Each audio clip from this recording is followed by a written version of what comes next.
வணக்கம்.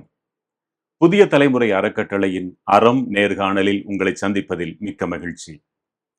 சேவை சிந்தை கொண்ட செம்மாந்த சீலர்களின் சிந்தனை செல்வங்களை செந்தமிழ் நாட்டோருக்கு அறியத் தருவதில் அளவற்ற ஆனந்தம்.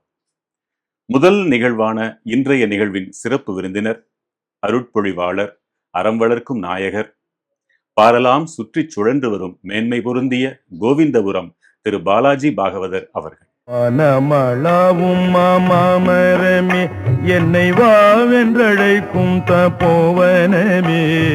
மனமளவும் மாமரமே என்னை வாவென்றழைக்கும் தபோவனமே.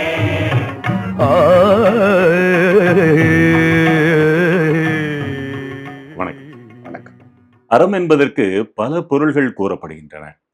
உங்கள் எண்ணத்தில் அறம் என்றவுடன் எழுவது என்ன?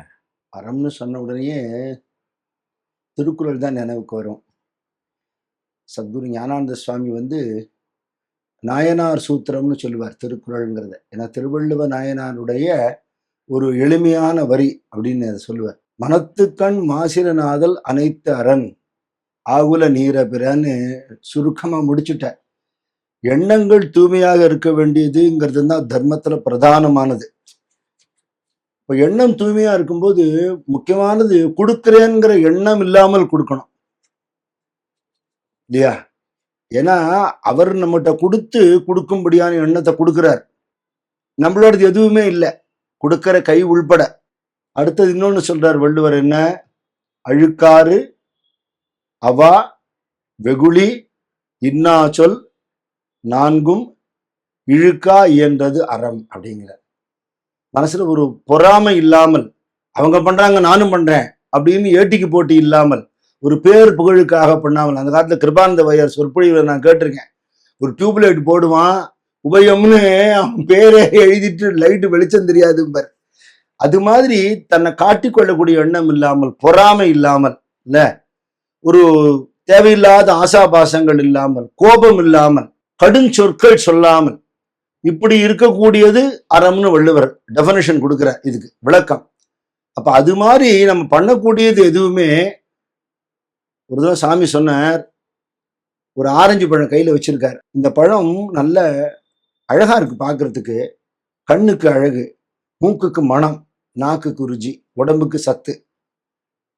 சாப்பிட்டுட்டு தூக்கி போட்டா அந்த கொட்டையிலேருந்து இன்னும் ஒரு செடியை மரத்தை பழங்களை உண்டாக்குறது. ஒரு அறிவு இருக்குன்னு சொல்ற செடியிலேருந்து இந்த பழம் இவ்வளவு செய்யறதுன்னா 6 அறிவு இருக்கிற மனுஷன் இவ்வளவு செய்யணும்னு சொன்னார். ஒரு பக்தர் அவரை கேட்கிறார் சுவாமிகிட்ட, 4 வேதம் 6 சாஸ்திரம் 18 புராணம் 18 உபபுராணம் 108 உபனிஷத் இருக்குன்னு சொல்றாளே நம்ம சனாதன இந்து தர்மத்துல, இவ்வளவும் மொத்தம் வாழ்நாள்ல படிக்க முடியாது, இதோட சாரத்தை எனக்கு சுருக்கி சொல்ல முடியுமான்னார். சொல்லலாமேனார். மகிழ்வித்து மகிழ்னார். இது சுவாமி சொன்ன வார்த்தை இன்னைக்கு பல இடத்துல புழங்குறது. கோடம்பாக்கம் பிரிட்ஜு கீழே சசியன் சேகர் சுவிட்ச் கேர்ஸ் லிமிடெட்னு ஒரு கம்பெனி இருந்தது. அதோட நிறுவனர் ஸ்ரீமான் தென்னாங்கூர் கிருஷ்ணமூர்த்திங்கிறவர் இருந்தார்.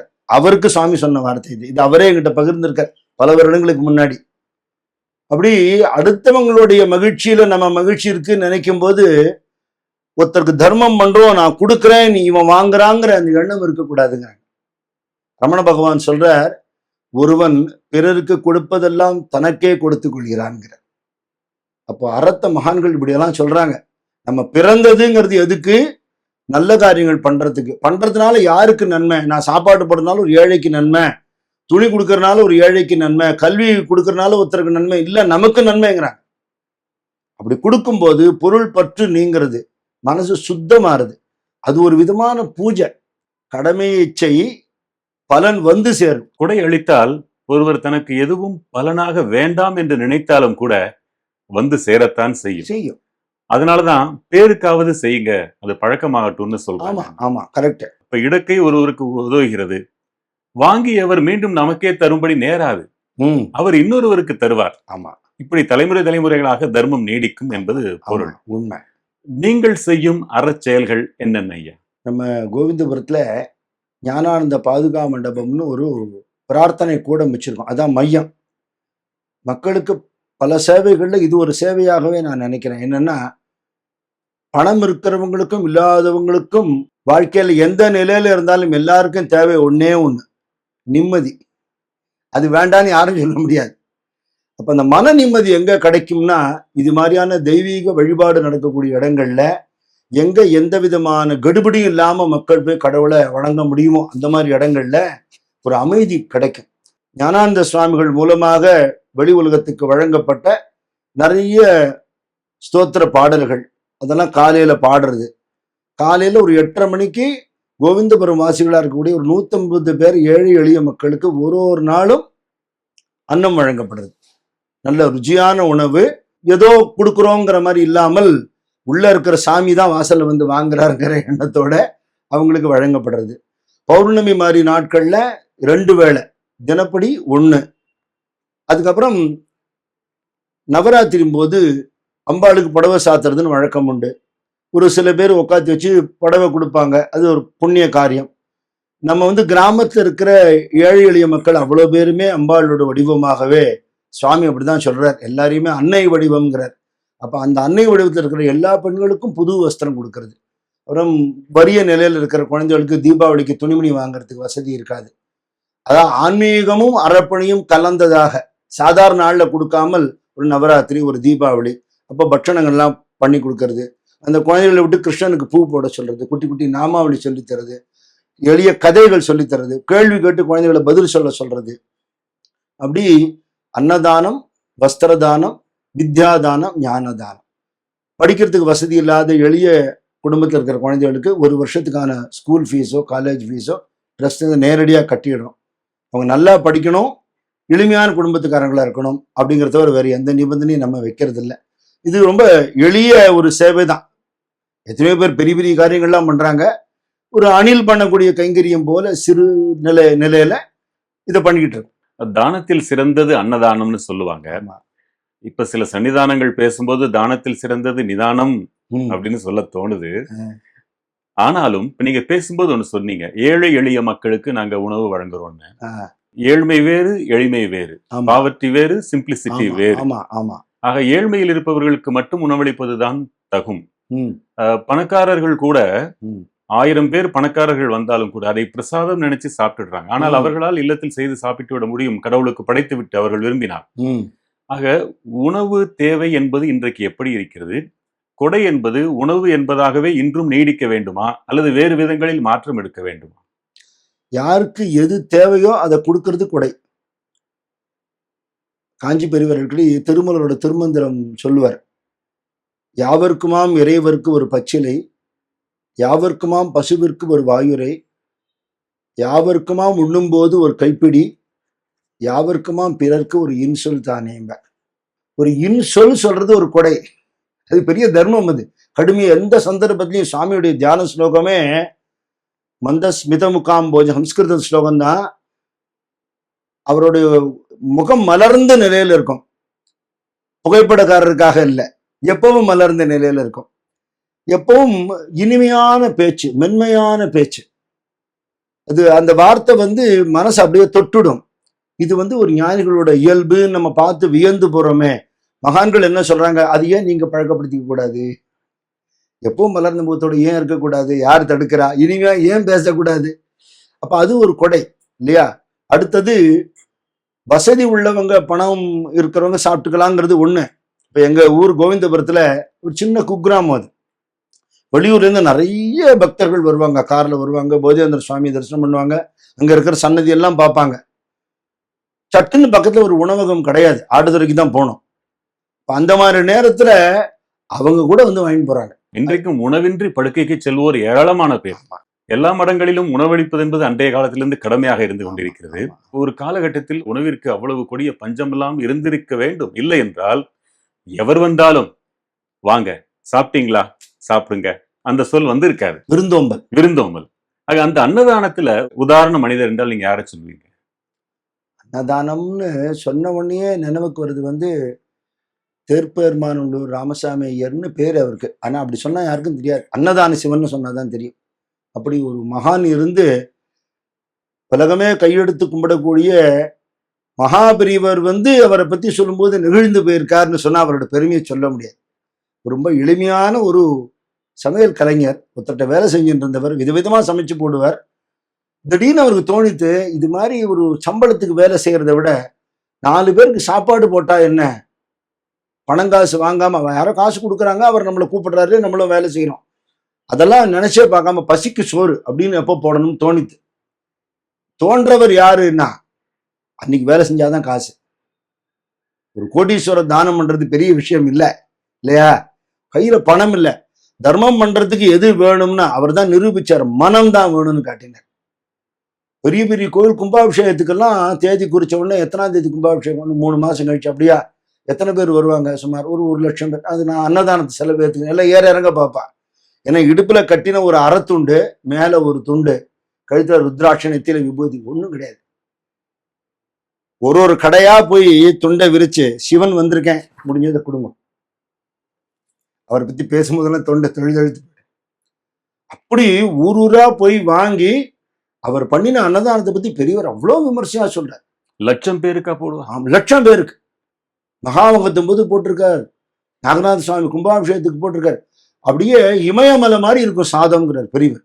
அவ்வளோ அன்ன மலையா இருக்கும். அப்புறம் இந்த தயிர் உரக்குத்துறதெல்லாம் ஒரு அப்படி ஒரு டெக்னிக். அந்த காலத்துல ஃப்ரிட்ஜ் எல்லாம் கிடையாது இல்லையா? பால் அங்கங்க கேட்டு வாங்கி காய்ச்சி உரக்குத்தி மர சீசால அதை போட்டு தேன் மெழுகால சீல் பண்ணி குளத்துக்குள்ள உருட்டி விட்டு, நேச்சுரல் ரெஃப்ரிஜரேஷன், அந்த நேரத்துக்கு முன்னாடி அது எடுக்கிறது. மலையா காய்கறிகள் அத்தனை பேர் சாப்பிடும்போது அவர் மூக்கு வாசனையை வச்சு கண்டுபிடிப்பாராம், இதுல கம்மியா இருக்கு, இது ஏத்து, இதுல சமையல்னு சொல்லுவாராம். அவ்வளவு பேர் சாப்பிடும்போது கண்குளிர பார்த்துட்டு, தெரிஞ்சவா வீட்டுல யார் வீட்லயா போய் கொஞ்சோண்டு மோர்ஞ்சாதம் கொடுன்னு கரைச்சி சாப்பிட்டுட்டு அடுத்த கோவிலுக்கு போயிட்டு சிவன் வந்திருக்கேன்னு. காஞ்சி பெரியவரையும் சொல்லுவாங்க. அவரு ரமண மகர்ஷி எல்லாம் அவங்க எங்கேயும் போய் சமையல்லாம் பண்ணல. ஆனா அவங்களுக்கு தெரிஞ்ச மாதிரியான ஒரு சமையல் கலை நுணுக்கம் எல்லாம் யாருக்குமே தெரியாது. அன்னதானம் சிவன் பத்தி சொன்னீங்க, ஆனா அரை துண்டோட இருப்பார்னு சொன்னது ரொம்ப வியப்பா இருக்கு. இன்றைக்கு ஒரு 10,000 20,000 பேருக்கு சமைக்கின்றவர்களே தனி ஹெலிகாப்டர்ல வர்றாங்க. அதான் அன்றைக்கு இறுதி வரை அந்த அரையாடையோடு இருந்தாங்கன்னு நீங்க சொல்றீங்க. அதான் அவர் ஒரு மகான் நிலைமைக்கு போனதுனால, நான் சிவகங்கை கிட்டக்க ஒரு ஆசிரமத்துல போய் பாகவதம் சொல்ல போனேன். உலக அளவில் இருக்கக்கூடிய வெவ்வேறு மகான்களோட படம் வச்சிருந்தாங்க. கிட்டத்தட்ட 150-200 படம் வச்சிருந்தாங்க. அதுக்கு நடுவில் அவர் படத்தை பார்த்துட்டு நான் கண்ணீர் விட்டு அழுது. அப்படி அந்த நிலையில வைக்க வேண்டியவர் தான். சுவாமி பட்டினத்தார் பாட்டு அடிக்கடி சொல்வார், ஒன்றென்று இரு தெய்வம் உண்டென்று இரு, உருவான செல்வம் அன்றென்று இரு, பசித்தோர் முகம்பார். பட்டினத்தார் அது ஒரு தவமா சொல்றார். சாப்பாடு போடுறதுங்கிறது சாதாரண விஷயம் இல்லை, அந்த ஜீவனுக்கு ஒரு நிம்மதி கொடுக்குறோம் நம்ம. விவேகானந்த சுவாமி சொல்றார், பசிச்சவனுக்கு அவன் ரூபத்தில் இருக்கிற கடவுளை வழிபடணும்னா உணவுனால வழிபடுறோங்க. அந்த அன்னம்ங்கிறது என்ன, அன்னத்தினால அர்ச்சனை ஒரு ஜீவனுக்கு. நம்ம ஈதலும் பல கோலால பூஜையும் ஓதலும் குண ஆச்சார நிதியும் அருணகிரிநாதர் பாடுற, கொடுத்தவன் வாங்கிக்கிறாங்கிற எண்ணத்துல வழிபாடாகவே ஜீவ சேவையாகவே சிவ சேவையாக பண்ண சொல்லியிருக்கு. பொருட்கொடைன்னு வந்தா உங்களுக்கு யார் நினைவிற்கு வர்றாங்க? எனக்கு ஒருத்தர் நினைவுக்கு வராரு, அவர் வெளி உலகத்துக்கே தெரியாது.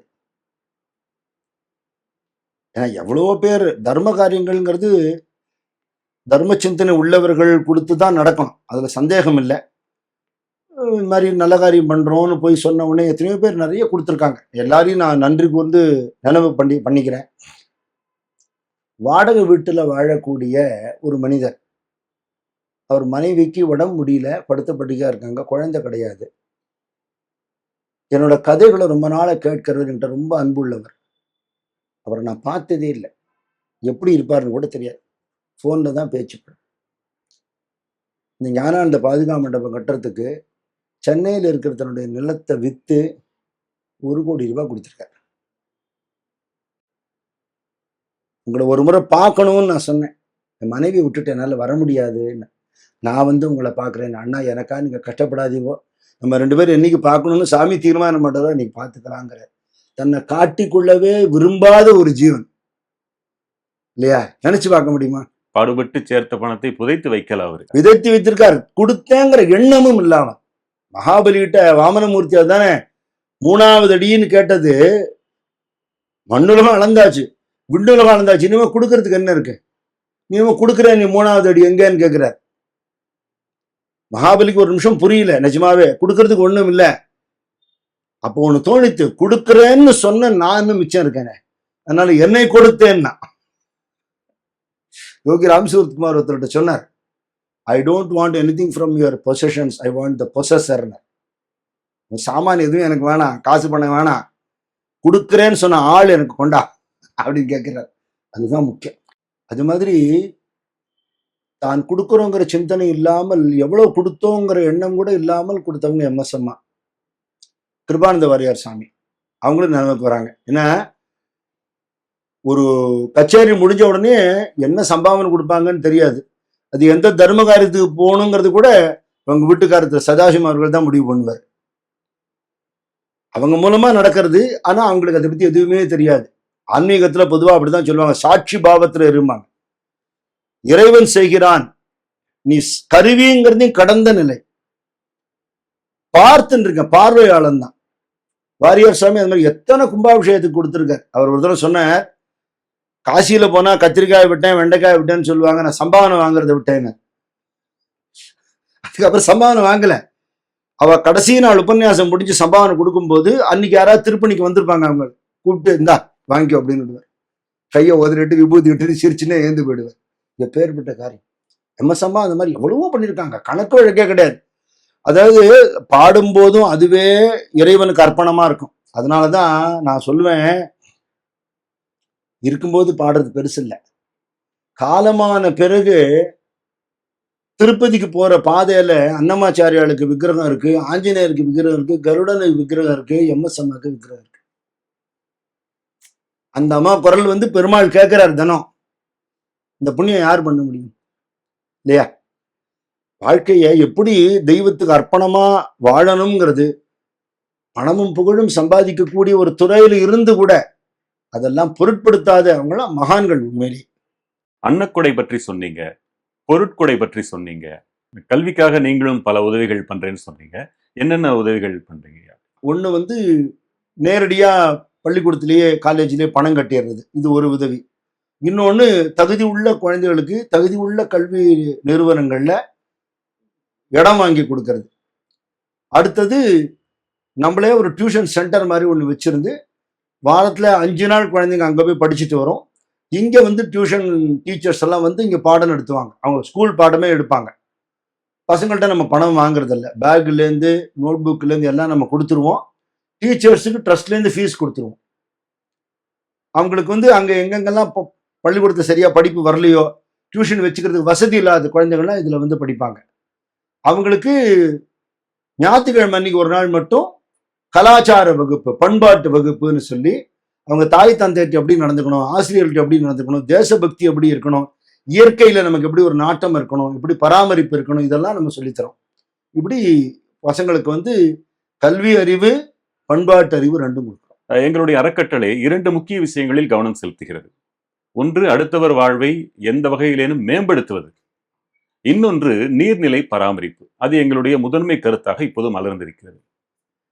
காஞ்சி பெரியவர் எங்கே சென்றாலும் நீர்நிலைகள் இருக்கும் இடத்தில் தங்குவது வழக்கம்.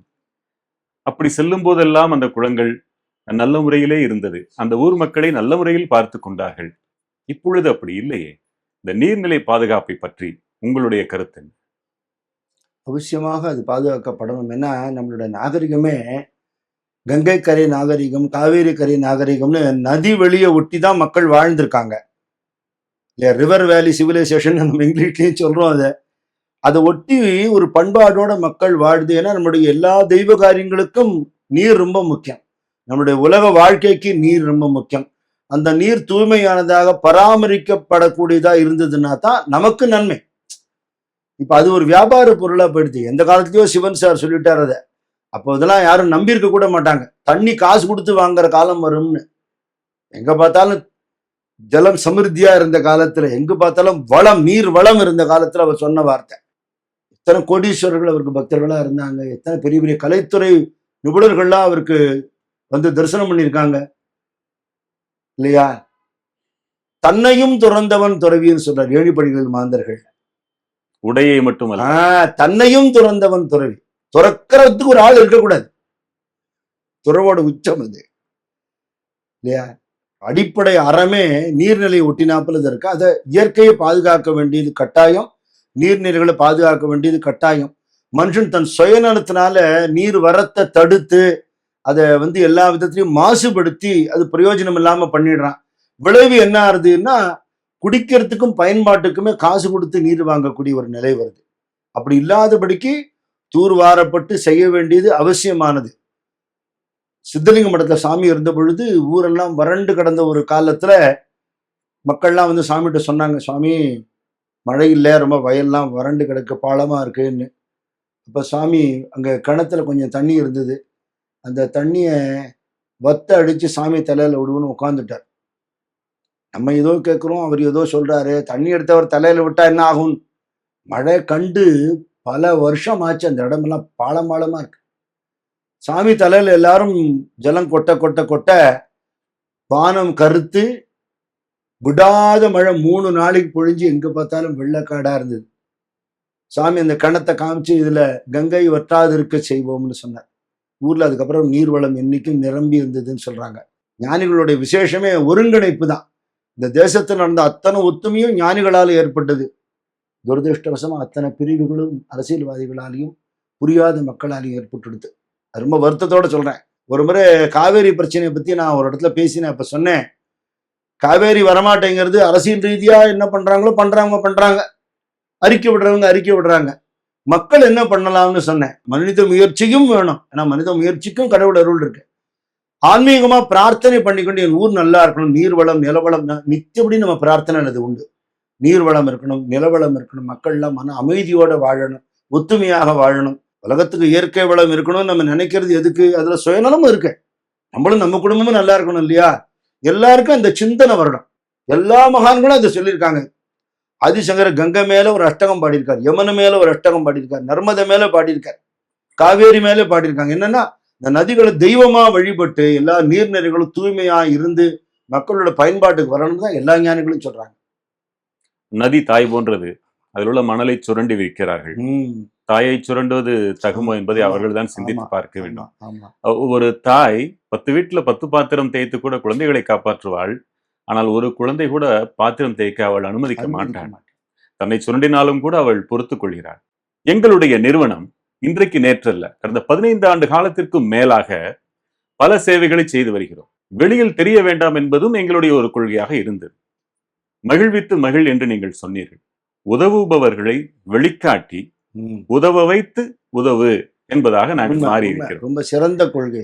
நாடறிந்த நல்ல தமிழ் பேச்சாளர் மதுரை பேராசிரியர் ஞானசம்பந்தனார் அவர்கள் சொன்னார்கள், பணம் வந்தா நான் ரொம்ப தர்மம் பண்ணுவேன்னு ஒருத்தன் சொன்னான். பணம் வந்தவொடனே குணம் வரணும்ல, பொருள் சேர்ந்தவொடனே அருள் சேரணும்ல அப்படின்னு சொன்னார். இப்படிப்பட்டவர்களை நீங்கள் எப்படி ஊக்குவிப்பீர்கள்? இந்த ஆன்மீக விஷயங்கள்ல நாட்டம் கொள்றதுங்கிறது 2 விதம். கோவிலுக்கு போறது, பூஜை புனஸ்காரம் பண்றது. பொதுவா இது ஆஸ்தீகம்னு சொல்றது. ஆஸ்தீகன் வேற, பக்தன் வேற, நாஸ்தீகன் வேற. அது சம்ஸ்கிருத வார்த்தை தான் திரிஞ்சு வந்திருக்கு. அஸ்தின்னா இருப்பு, இருப்பை ஒத்துக்கொள்பவன் ஆஸ்தீகன், ஆத்திகன். ந அஸ்தி இல்லை அப்படிங்கிறவன் நாஸ்தீகன், நாத்திகன். ஒரு பாடல் நினைவுக்கு வருது, நான் சொல்றேன். நான் ஆத்திகனானேன் அவன் அகப்படவில்லை, நான் நாத்திகனானேன் அவன் பயப்படவில்லை. இல்லையா? ஆஸ்திகனுக்கும் கடவுள் அகப்பட மாட்டார். ஏன்னா ஆஸ்திகனுக்கு கடவுள் வேண்டாம், கடவுள் கொடுக்கக்கூடிய பரிசுகள் வேணும்.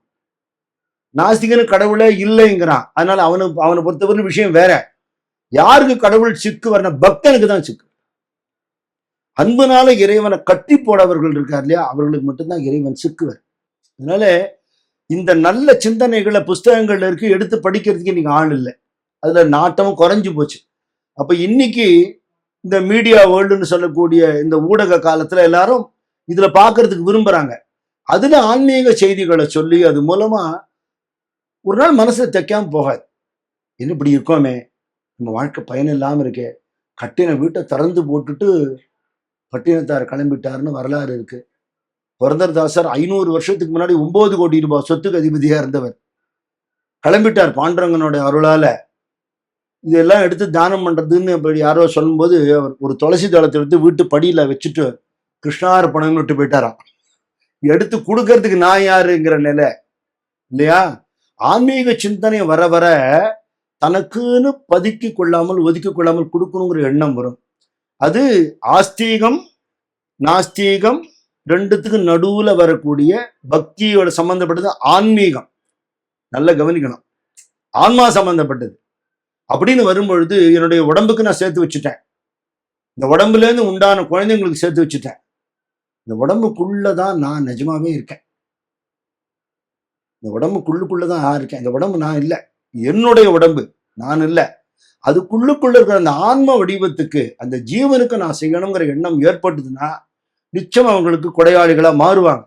அதுக்கான முயற்சி தான் இந்த மாதிரியான நல்ல விஷயங்களை பகிர்ந்து கொள்றது. நான் தவிர்ங்கிறது 40 கோடியில் ஒருவர் கூட சாத்தியம் இல்லையே. ஆமா. நீங்க தொடர்ந்து உபன்யாசகத்துல சொல்லிக்கிட்டே இருக்கிறீங்களே, ஆமா. எந்த நம்பிக்கையில சொல்றீங்க?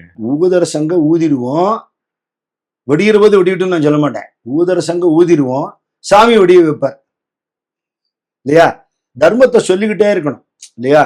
இப்போ தவறான காரியம் பண்றவங்க, மக்களை குழப்பக்கூடிய காரியங்கள் பண்றவங்க கூட தொடர்ந்து பிரச்சாரம் பண்றாங்க, எதிர்மறை சிந்தனைகளை கூட தொடர்ந்து விதைக்கிறாங்க. அவங்களுக்கு அது பிடிச்சது செய்யறாங்க. ஆக்கப்பூர்வ சிந்தனையை விதைக்கிறது என்ன தப்பு இருக்கு? நிச்சயமா ஒரு நாளைக்கு அதுக்கான ஒரு பலன் கிடைச்சே தீரும். ஒரு ஊரில் இருந்து நிறைய அறச்செயல்களை செய்ய வேண்டும் என்றால் உங்களைப் போல அது அவர்களுடைய சொந்த ஊர் பாசமாக இருக்கும். உங்களுடைய சொந்த ஊர், பிறந்து வளர்ந்தது எல்லாமே கோவிந்தபுரம் தானா? இல்ல, நான் பிறந்து வளர்ந்ததெல்லாம் சென்னை. சொந்த ஊர்னு எழுதும்போது ராமநாதபுரம் எழுதுவேன், தகப்பனா இருக்குது. கோவிந்தபுரத்துக்கு நான் ரொம்ப வருஷமா போயிட்டு இருக்கேன், போதேந்திர சுவாமி தரிசனம் பண்றதுக்காக. அவருடைய ஜீவ சமாதி அங்க இருக்கு.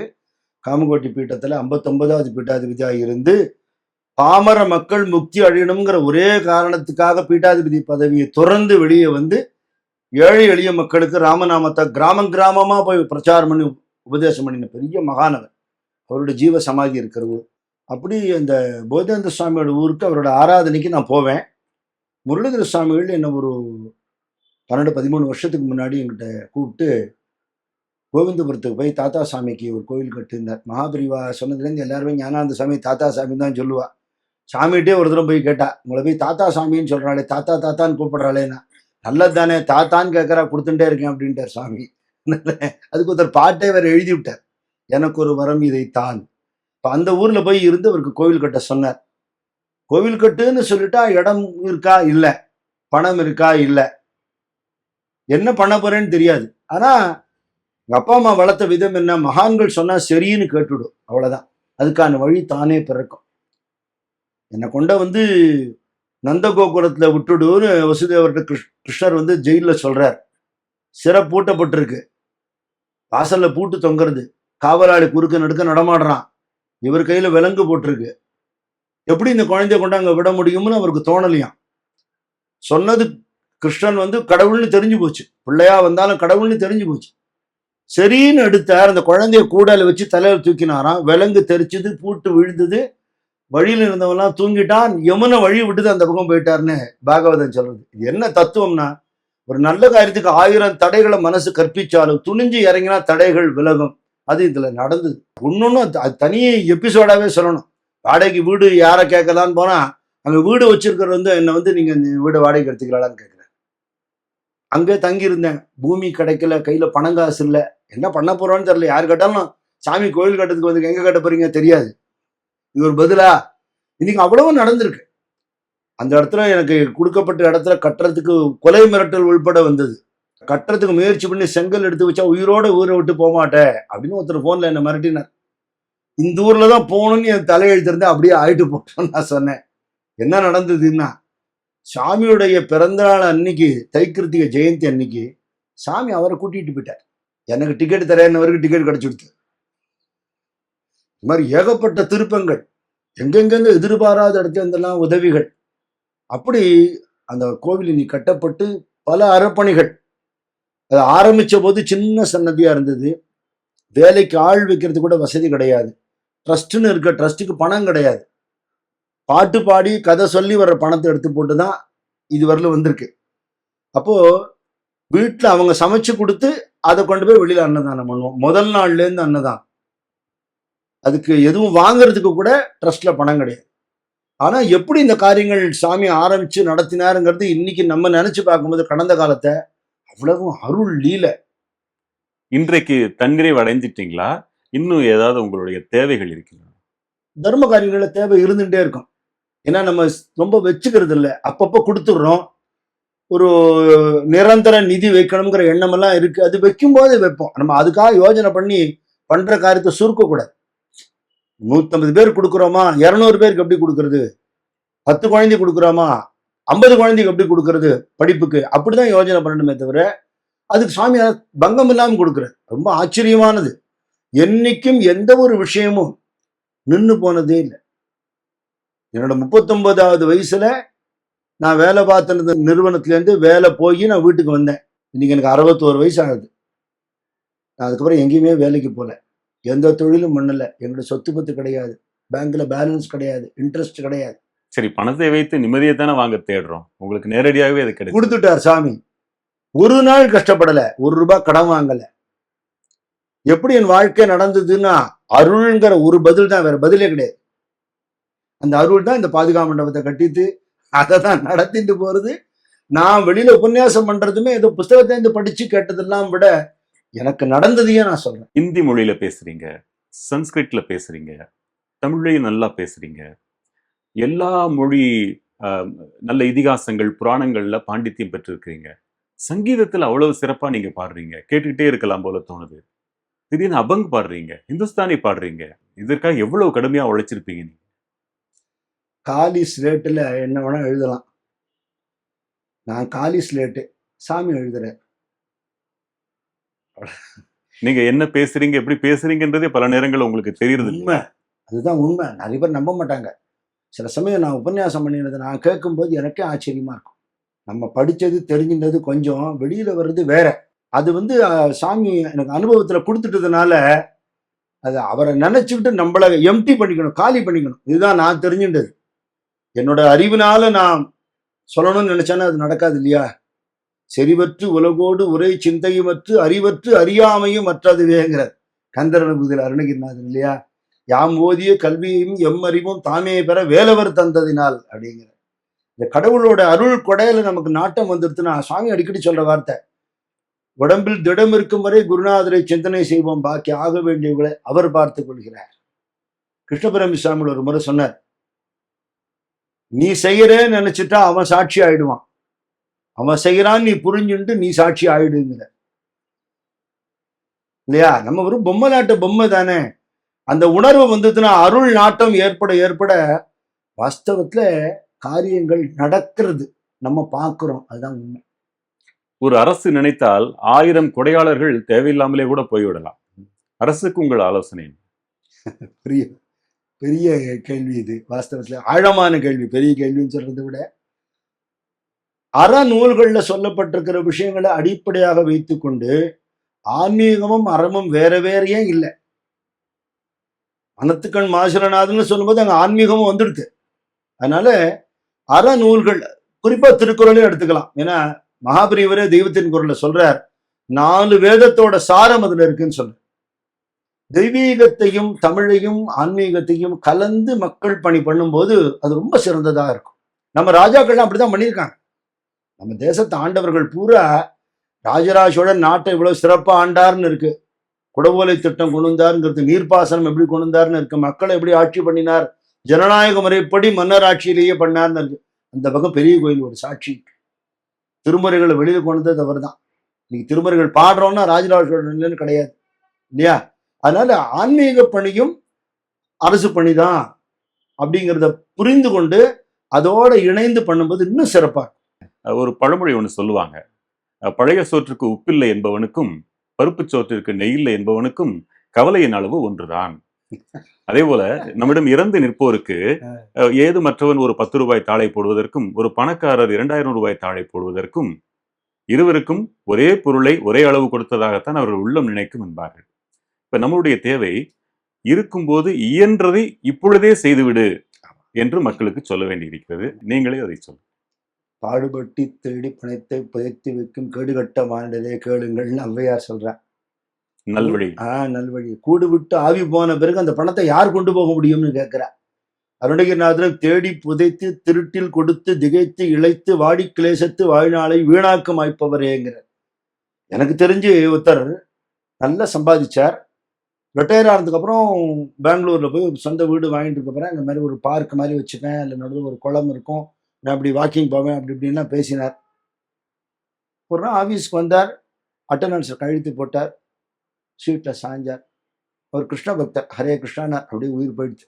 3 நாள் கழித்து சொந்தக்காரங்களாம் வந்ததுக்கப்புறம் அந்த இதெல்லாம் பண்ணும்போது அது வரலும் ஃப்ரீசரில் இருந்தது.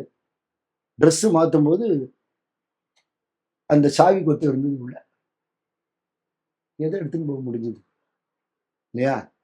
இருக்கும்போதே நிறைய தானம் பண்றது தர்மம் பண்றதுங்கிறது எதுக்குன்னா, சிங்கேரி பெரியவர் சொல்றார், அபினவ வித்யாதீர்த்த சுவாமிகள், நீ போக போற உலகத்துக்கான செலாவணி எக்ஸ்சேஞ்ச். அது எவ்வளவு அழகான வார்த்தை இது. அதனால இது சத்தியம். இது வெறும் கற்பனவாதம் மட்டும் இல்ல.